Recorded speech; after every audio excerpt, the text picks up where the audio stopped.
Hi, everyone. I am Hance Ellington. I'm an assistant professor of wildlife ecology here at the Range Cattle REC. And today we're going to be talking about identifying predators involved in livestock loss. And so we're going to talk about what you can do to determine if predation occurred when you have a livestock loss event, and if you determine predation has occurred, what species might be involved. And so this is work that this presentation is basically work that a lot of people have worked on over the years, including myself and Bethany, but also Dr. Raoul Boughton and Kelly Koryakin, and many other information sources were used in this presentation as well. So let's go ahead and get started. So, right, there we go. So livestock loss in Florida is a big issue, right? So this is from the USDA's survey of livestock producers. So this is producer reported loss and producer reported cause of loss. And we can see that nearly a quarter of operations in Florida are experiencing loss of some kind in any given year. And they're experiencing, particularly with calves, about 4% of calves are lost every year. And of those 4%, 25% or 1% of the total calves are estimated to be lost due to predators. And this equates into some real big dollar amounts. So it's an important issue in Florida. Now, seeing this information, Dr. Boughton and Kelly Koryakin undertook a livestock loss study a few years back, and this was supported by the Cattle Enhancement Board. And they conducted their livestock loss study in a couple of ranches in South Florida. Now, what they found was a calf loss rate much higher than what the USDA found. So they found a loss rate of 13% of the calves. So that's 3 times higher than the USDA producer reported loss. However, the causes that they found to be driving that loss were a little bit different. So they found dystocia, so difficult birth, mineral imbalances, bacterial infections, virus infections, poor cow health.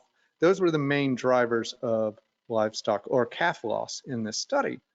And they only found one loss event where they could attribute it to predation. So about 3%. So these are pretty different numbers from the USDA report, right? So USDA reported about 4.5% of calves loss across Florida, compared to 13% in the livestock loss study. But of the loss events in the USDA report, we saw 25% attributed to predation, whereas in this calf loss study, only about 3% or 1 in 30 was attributed to predation. So it's important to get to the bottom of these numbers to figure out what's going on, but also in general, we can see really high loss numbers, right? So we need to identify what's occurring in these loss events. And so predator identification or predation identification is important. And the number one reason it's important is because if we identify it as predation, then we can rule out other causes of death like bacterial infections, birthing difficulties, and viral infections. And we want to be able to rule those out because these sort of causes, if they're occurring, are other issues we want to address. So we want to be able to distinguish between predation and these other causes. And second, by identifying predation and identifying the predator involved, we can then have predator-specific management. And that might include removal efforts, methods to reduce risk to different predators, and these methods are going to be different depending on the predator involved. And then finally, you need evidence of predation, and you need to be able to present and have that evidence available if you want to apply for indemnity programs or the Florida Panther Compensation Program. And then finally, predator identification is important because it improves our overall knowledge on the state of livestock predation in Florida. It allows us to share information with other researchers and allows us to share information with our neighbors. So let's look at the potential culprits that might be involved in livestock loss in Florida. And so first, we've got the Florida panther, right? So they primarily occur in South Florida, but they are expanding northward. These are endangered, threatened species, so it's protected. Then we have the other wild cat in Florida, that's the bobcat. Now they occur throughout Florida. And then we have black bear. Black bear is the only bear in Florida. They have a patchy distribution in the state, and they're the least carnivorous of all the predators we're going to look at today. More than 80% of their diet is vegetation and fruits and things like that. And then we have our first canid, so our first dog-like animal. It's a coyote. They occur throughout Florida as well. And as a species, I like to say that coyotes are generalists. They'll eat about anything as a species, but often individuals will specialize in certain prey items or certain food sources. And then we have domestic dogs in the state. And so domestic dogs can be owned dogs that are loose on the landscape, or they could be truly feral. Now, if they are owned dogs in predation events, they often don't kill the animal immediately, and they might not consume the animal, but they can still attack and harass them. And then we have some, I would say, less likely culprits in many cases, and that is alligators.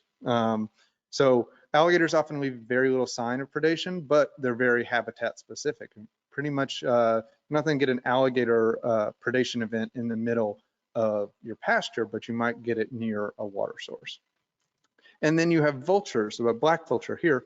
And so black vultures are primarily scavengers, but in groups they can harass and kill young calves that are not well protected by their mothers.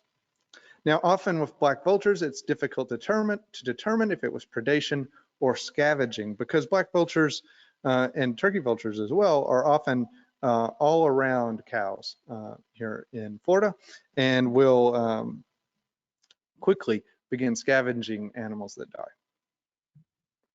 And then we can have a couple other sources of livestock loss that are due to animals, like snakes. All right, so a few venomous snakes in Florida. Now, a venomous snake with livestock kill, that's not a predatory action, but it could be a strike that occurs due to perceived threat. So the snake might perceive that livestock animal as a threat and strike the animal. Now, when you're looking at wounds from snake bites on livestock, they're going to have a really dark sort of dead area of tissue, and you might be able to see 2 small puncture wounds. Now, livestock can also die due to humans, so vehicular collisions can occur, and if that occurs, there's going to be extensive hemorrhaging, broken bones, and abraded skin. And then there can also be hunting accidents. So if the hunting accident occurred with a livestock animal, there's going to be a bullet or an arrow entry and exit wound, and at least at the entry wound, hair is going to be pushed into the carcass. If it's a shotgun, there might be a bunch of small diameter holes in the hide and bones. And then if the animal was lost due to a hunting accident and someone then tried to remove evidence, you might see straight cuts into the hide and bones left by a knife. So now we're going to focus on our most likely culprits, the cats, the bears, and the dogs, the dog-like animals in Florida. And so if we come across a livestock loss event, a carcass in the field, that's when we need to start our systematic field investigation. And we have a couple of key goals with our systematic field investigation. One is to determine whether predation was the cause of death. And 2, if so, if predation was the cause of death, what predator was involved? Now, critical for the success of the systematic field investigation is that you minimize the length of time between death and site investigation. So if you just found the animal in the field, but you have to return at a later time because maybe you want to go get help or go get your kit and your camera, or maybe you want to call someone like your county agent or call us. What you want to go ahead though and do is cover up that carcass, right? So that's going to protect against further scavenging and further decomposition and weather effects.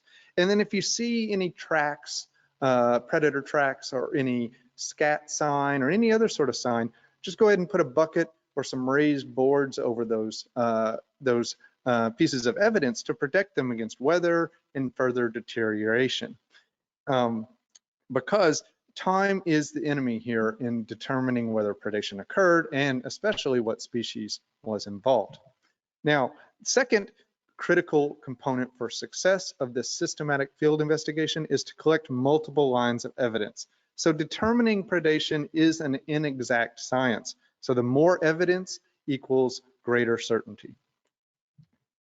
So what kinds of evidence are we going to find in these systematic field investigations? And first, there's two sources, right? There's the general area around the kill site or where the carcass was found, and then the carcass itself. So we can get things like habitat or land cover. That's going to tell us a little bit about the predator that could have been involved. Signs of struggle or pursuit are going to tell us about the predators. Drag marks or cached carcasses, animal tracks and scat. And then when we look at the actual carcass, the species, the livestock species itself will tell us a little bit about the predator that might be involved, right? So if it's a horse that has died, there's only certain predators that can take a horse. Is the animal adult or juvenile? That's going to tell us a little bit about the potential predators involved. What parts of the animal have been consumed? What's the general appearance of the carcass? And what sort of injuries did it sustain before it was killed? And then finally, this is one of the most important things, bite marks, right? So bite marks with hemorrhaging can be definitive evidence of predation if you can link bite marks to internal hemorrhaging. So that's what you really want to look for. Now, first, some general safety considerations. So displacing some predators from their kills can be dangerous, particularly Florida panther and black bear. So if you're going in to investigate a site where you've lost a livestock and you see a carcass there, make sure you're making some noise, stay alert, and work with another person, especially in areas where panther and black bear occur. And then second, the post-mortem health. So the health status of that animal that died is unknown. So you don't know why that animal died. It could have been diseased. So you want to make sure that you're wearing some gloves for protection anytime you're handling that carcass or collecting tissue. And that's also when you're collecting things like scat from predators, because predators can carry disease as well. And then you might want to consider wearing mask and eye protection. And that's going to help minimize your exposure to parasites or bacteria that might be in the carcass or in some of the predator sign. Now, when you're going about your sampling or your site investigation, there's some essentials that I think are really important for your ability to collect and document evidence. And the biggest things are camera and pen and paper. You want to be able to record information and your observations that you see, and you want to be able to take pictures of what you're seeing. Tape measures and rulers are really important. They give you scale references for your images, but they also tell you information about the bite marks and the tracks. A GPS will record where that animal was killed. Tweezers and latex gloves for manipulating the carcass, knife for skinning the carcass, because some of that evidence is going to be internal to the animal. Disposable scalpels are helpful there. Now, obviously, you want the gloves and mask for protection. And then if you're returning to the site at a later date, buckets to protect the scat. Now, if we're doing a real intense sampling and we're doing multiple studies associated with that sampling, then I have a bit more of a wish list where we can use vernier calipers to measure the precise distance with bite marks, and we have different ways to collect samples. So coin envelopes for hair, Ziploc bags for scat or tissue samples, and then cooler and ice packs to keep those cold, blood kits and DNA swab kits. But we're not going to focus too much on the things that we would use in our wish list today. We're just going to focus on the essentials. So there are 5 phases of a systematic field site investigation. Now, the first phase is the initial overview of the carcass site and the surrounding area. The next phase, you then focus on the carcass and the immediate carcass site. And then in the third phase, you investigate the carcass internally for signs of hemorrhaging and other signs of direct predation. And then finally, you summarize all the evidence that you've collected, look at the interrelatedness of that evidence, and then make an event classification and determine the strength of evidence that you have for that classification. So let's go to that first step, that initial overview of the carcass site and its surrounding areas. So here you want to avoid the temptation of going immediately to the carcass, because you want to take a step back from that carcass and attempt to visualize what may have happened from a distance. So you're going to potentially have evidence of predation or evidence of the predator involved much further out from that carcass. So you don't want to be disturbing that evidence by going immediately to the carcass, or missing that evidence by going immediately to the carcass. So I like to use what is called the archery ring approach, right? So you start at the outer rings and work your way in to the carcass in the center. Now you can start as far out as 200 meters. So that's 2 football field, to the length of 2 football fields, because especially the cats could be the evidence of the cats bed sites, or they could drag the carcass that far, can be that far out. And then if you're dealing with canids that are pursuit predators, you might see trampled vegetation and blood spatters this far out. So you want to be able to make sure you're sampling and looking at the site from far enough out. Now, when you're doing that, you want to characterize the habitat or the type of land cover around the site. Is it forested? Is it a field or a pasture? Is it an edge between field and forest? Is it near a wetland, or is it near fence or other barriers? Because that's going to tell you about the predators that might be involved. So if it's near a wetland, then you might have some evidence of an alligator. But if it's in the middle of a field or the middle of a forest, it's not wet, it's not going to be an alligator. If it's on a field edge, that's where panthers are most likely to strike. Now, you want to be able to visualize the prey's path to where it died. So look for tracks of the prey as well. Look for tracks of that livestock animal. And you want to be able to assess whether an ambush or a chase could have occurred there, because predators have different hunting strategies. So we have ambush predators like the cats, the Florida panther and the bobcat, and black bear. And then we have pursuit predators like coyotes and dogs. And these different hunting strategies leave different evidence and signs on the landscape, but they also are more likely to occur in certain places and in certain ways. And then also you want to note the presence and activity of scavenging birds. Scavenging can also always changes the evidence that it's available to you to assess what happened, and scavenging actually consumes evidence. So you want to be able to note when and where that's occurring. So when you're doing this sort of carcass site and surrounding area investigation, it's important to look for certain types of sign. Look for hair. And so you can find hair of predators along barbed wire, or in their day beds where the predators have bedded down, you'll find hair. And so you can collect that hair and then use a reference guide to determine what species it came from.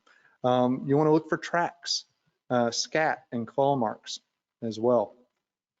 So let's talk about tracks a bit more. So tracks are time sensitive. They're also substrate and wetness dependent. So different types of soil and different types of wetness conditions leave different types of tracks and different quality of tracks. But when you find a track, you want to measure and photograph it. And when you're photographing it, include that reference scale. So use your ruler in the image. And that helps you get all the information you can from that track. And I really like this book, this Mammal Tracks Inside. I think it's a great reference text for pretty much all mammals in North America, their tracks and their scat and other signs as well. It's a really good reference text. So we've got 3 major types of potential livestock predators in Florida. We have Ursids, or bears. So we just have black bear, and they leave, this is the front paw, really massive track, right? And so there's the dimensions there, 3 to 5 inches by 5 to 6.5 inches. So really huge track. And then we have canids. So those are our dog-like animals, our coyotes and our dogs. They leave a track that's got 4 toes, claws, and it's got just 2 lopes on the foot pad. And then we have their felids. These are our cats. So the panther and bobcat.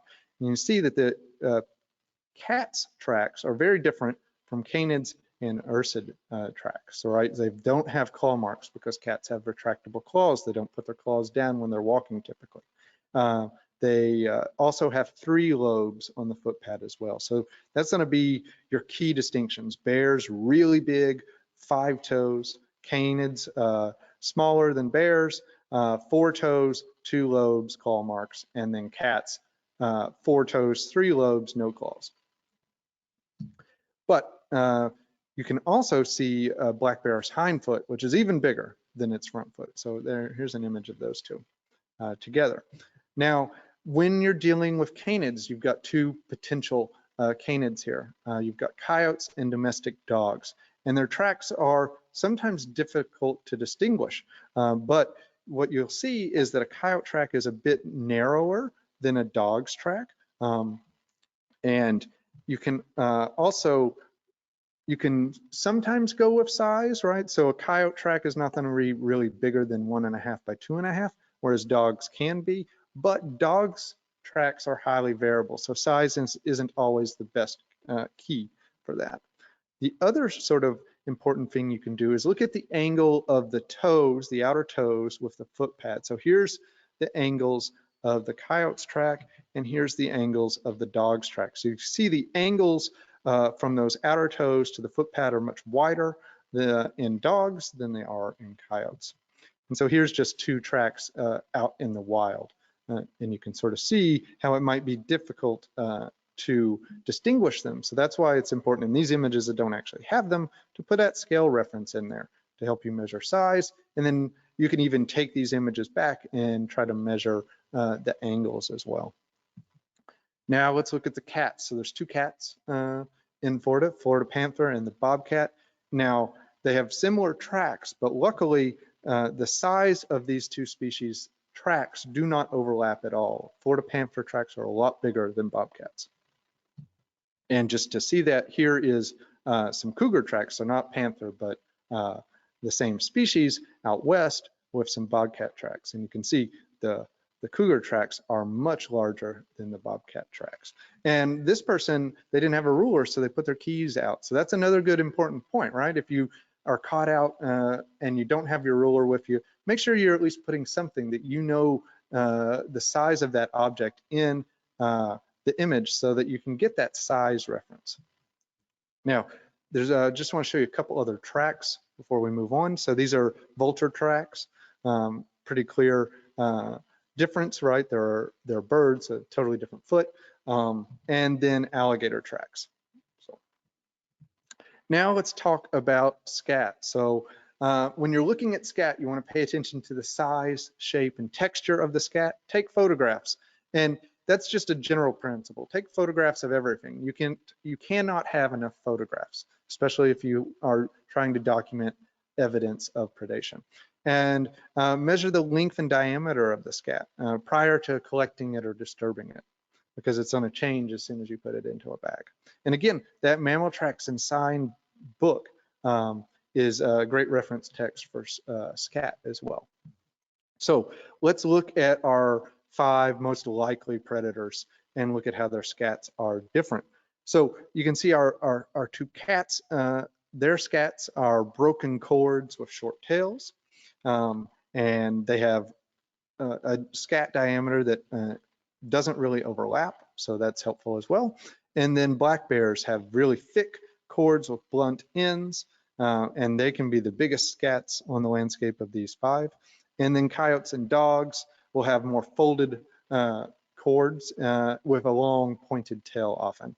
And dog and coyote scats are overlapping in size. Now, bigger dogs have bigger scats, but that's the problem with dog identification for evidence of dog presence, is dogs are really variable in the landscape. Now, it is important to think about where they deposit them, right? So black bears and the coyotes and dogs, they use scats as communication tools. So they're often depositing scats in lots of different places and out in the open. They don't try to bury or anything like that with their scats, because they're using their scats to actually communicate with other animals. However, bobcats and panthers, just like your house cats, will attempt to bury scats and will deposit scats all in one place called a latrine. So let's just look at a couple images here of our actual scats on the landscape. So here's Florida panther scat. Here's a coyote scat, and you can see that sort of fold and the long pointy tail. And then you can see the black bear scat. And in this images, you've got different references there, but you can see that folded knife to just show you how big black bear scat can be. And also it's important to look at what's in that, right? So black bears eat a lot of vegetation and berries, and that's what a lot of that scat is. Now you can also find scratch marks. They can be left by Florida panther, bobcat, and bear. And you can look for them on trees near this, the kill site or near where the carcass is cached. And this is just a couple images of what those scratch marks on trees look like. So we have panther, bobcat, and black bear. Now, in addition to those scat and tracks and hair and scratch marks, you also want to look for signs of struggle. Was it an ambush or a pursuit? Is there a lot of trampled vegetation? Is there blood splatter in many different places? That's more signs of a pursuit. And when you're looking for blood, blue light could be helpful. And then also it's important to look for drag trails, right? So the cats, the panther, bobcat, and black bear will cache their carcass. So if they kill an animal, they might drag that into cover. If they killed it in the more open area, they'll drag it towards trees and cover it up. And you can see those drag marks.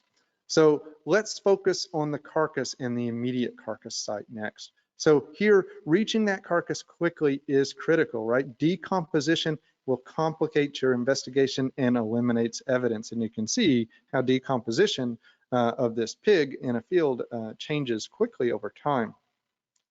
And then scavenging as well is going to eliminate evidence. So a carcass in the field can be reduced to just hair and bones in less than a week. So it's really important to arrive quickly.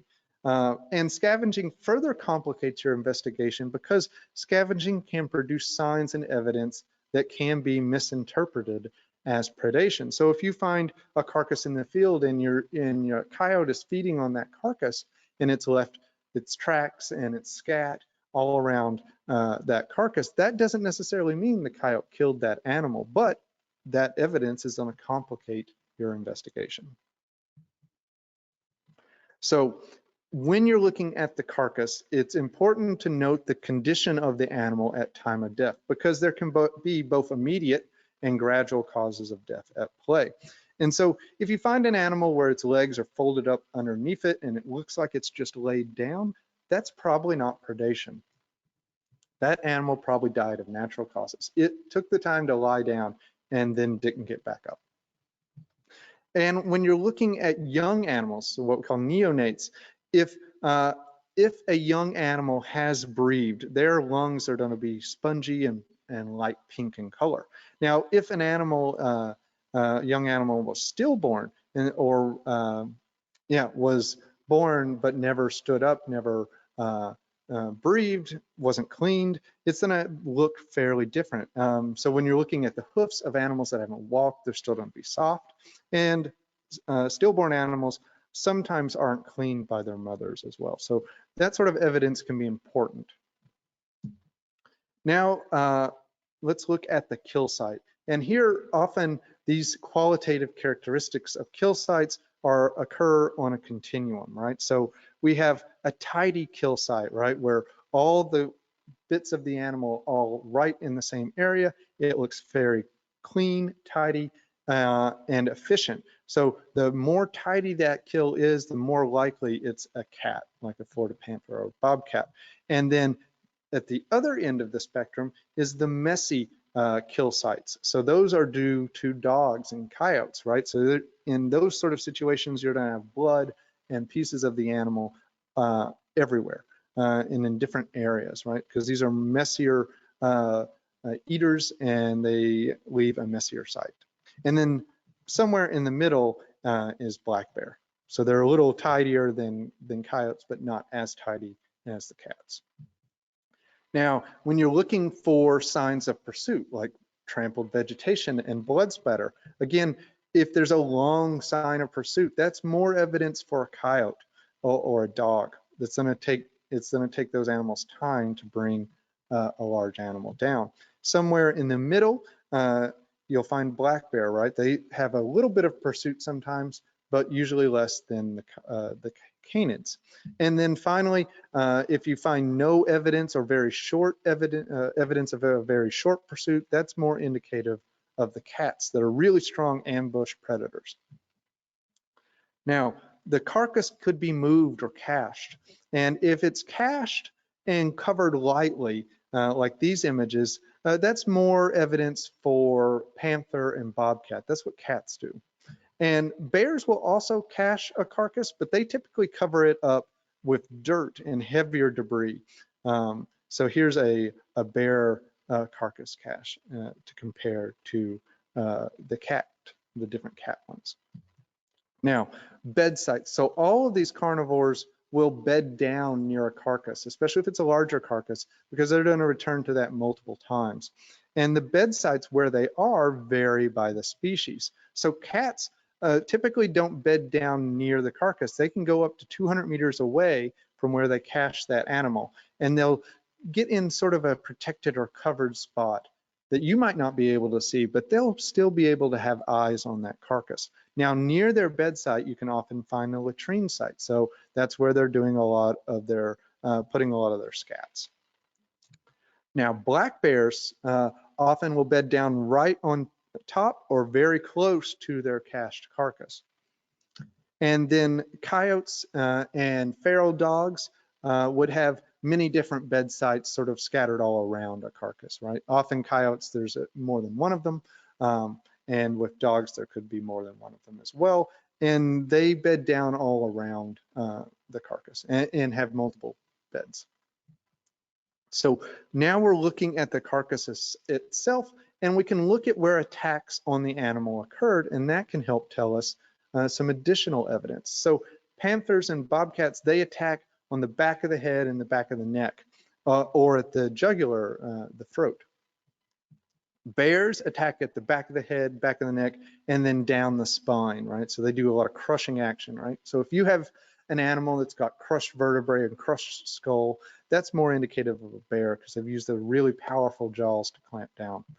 Now, coyotes and dogs can attack in all sorts of spots on the animal, but they're most likely, at least initially, to attack in the hindquarters, to attack the legs, the udder, the rear end of the animal. And then once they've slowed that animal down, then they have bites to the neck and face and side front of the animal. Now, you can also find claw marks on the carcass, and those are going to be indicative of either the cats, like Florida panther and bobcat, or bears, right? So you get the carcass can be mauled, right? So that's a bear mauling. Now you want to be careful because sometimes barbed wire injuries can look like claw marks. So be sure to distinguish a single scrape or multiple scrapes from a very clear claw mark. Now, coyotes and dogs don't leave claw mark damage on the animals. You can also look at the initial feeding pattern of the animal, where the predator started feeding. So with cats, they start in the rib cage and behind the shoulder and in that way and eat the organs first. And so that's what you're going to see in that horse there. Bears will start usually in the abdomen, but it can be pretty variable with bears. And then with the dogs, the coyotes and dogs, they'll start in the abdomen and hindquarters of the animal, but it can be everywhere if there are multiple individuals. So this image can be a bit misleading. The site investigators here skinned the necks, right? That wasn't coyotes that did that. It was coyotes that were consuming the animal here.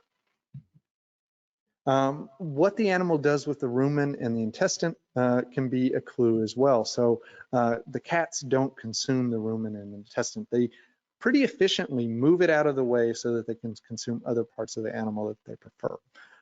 Coyotes and dogs will sometimes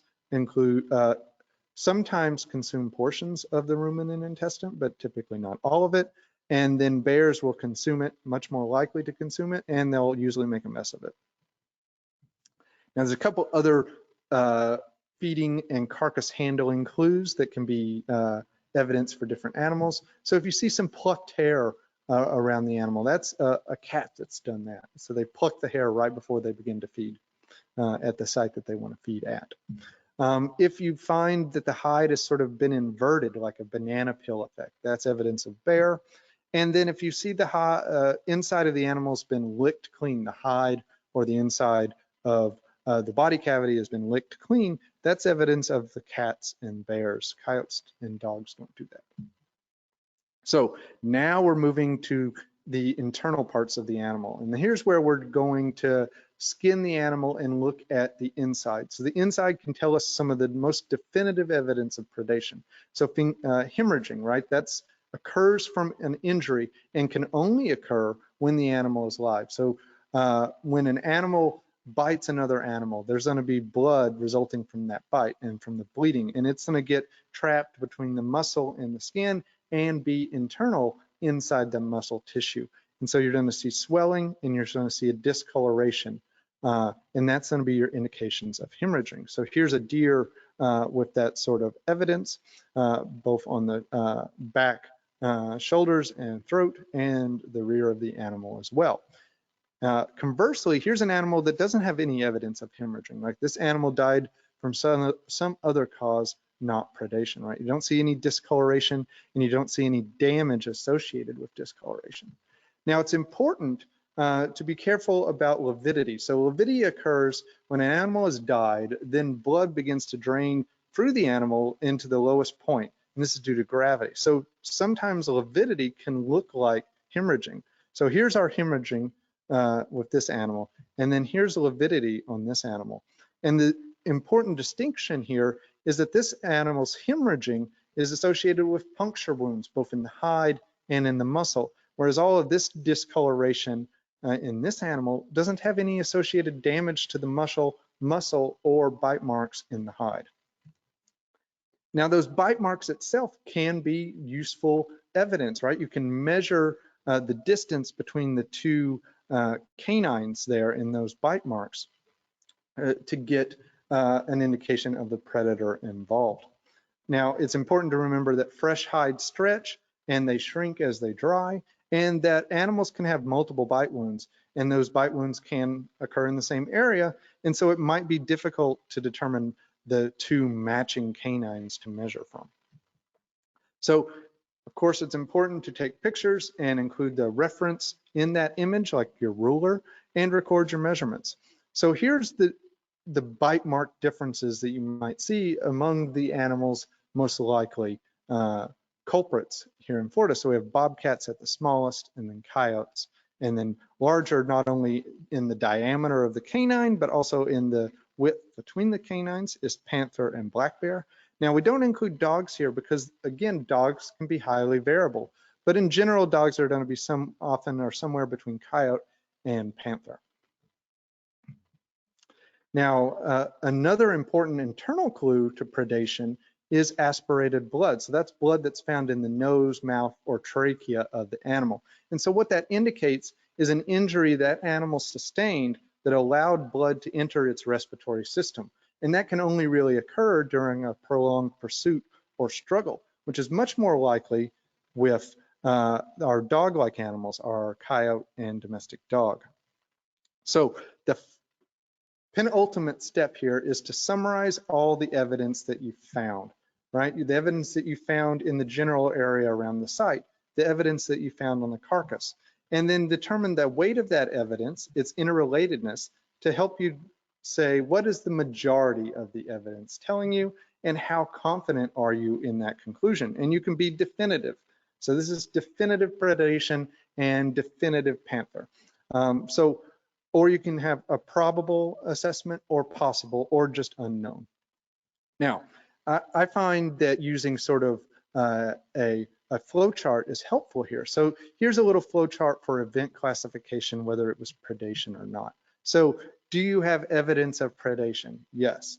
Is that evidence direct? So direct evidence of predation is hemorrhaging with associated bite marks, aspirated blood, signs of pursuit or struggle, or direct observation. And if you have that, then you can, yes, say definitively you had a predation event. Now, if you don't have direct evidence, you just have indirect evidence, you could have multiple lines of evidence. So you could have the carcass has been moved or cached, there's bed sites and fresh track and scats, and there's damage internally, or a predator is present. And then you can move it into the probable classification. And then you have scavenging dominance, and you can see that. Scavenging or dominance can occur when you've got multiple evidence of predation. So you've got evidence of panther, but you've also got evidence of coyote. And that can be a bit difficult to distinguish who actually killed the animal in that case. And so then you have to move it into the possible predation classification. Now, if you don't have evidence of predation, then things get a little trickier. You might have some evidence of scavenging, right? So you've seen the carcass has been partially consumed and you've got some scat, but you can't find any hemorrhaging or blood. You can't find that the animal's been moved or that animals have bedded down near it. Then you have to move it into that unknown cause of death. And then finally, if you find little to no scavenging or signs of death other than predation, so perhaps you find a calf that hasn't been licked clean or has soft hoofs, or you find an animal that's clearly bedded down before it died.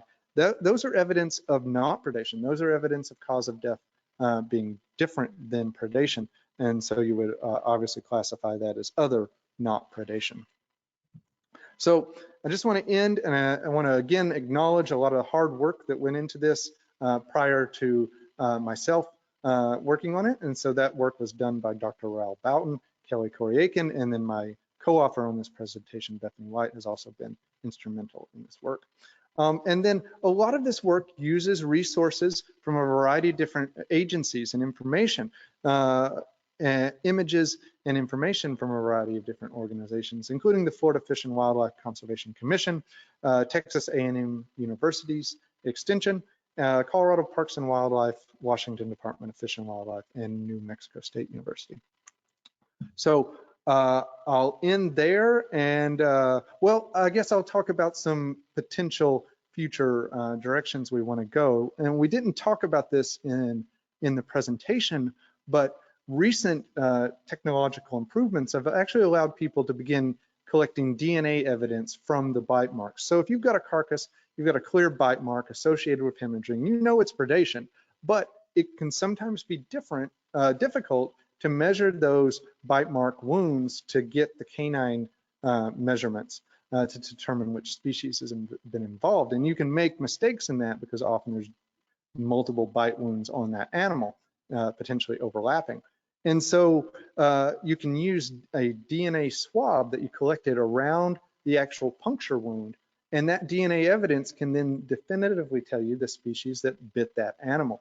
And studies have found that using DNA evidence improves classification at least 25% of the time. It ends up changing the classification of what animal killed that prey species.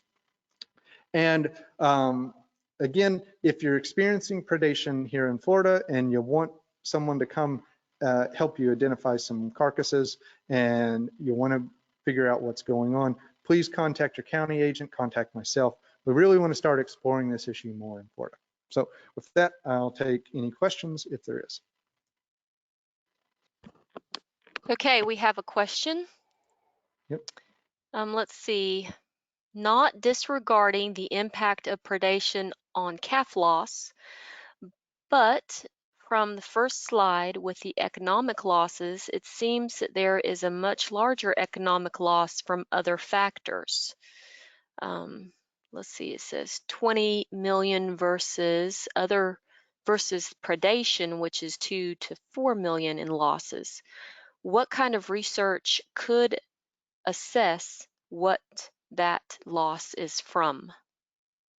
Yeah, so I mean, this is a little outside of my wheelhouse, and speaking just of Dr. Boughton and Kelly Corey-Aiken's work, I mean, they were finding a lot of evidence of difficult births driving a lot of calf loss, and different mineral imbalances and bacterial infections. So I think those sort of sources of calf loss definitely deserve further investigation.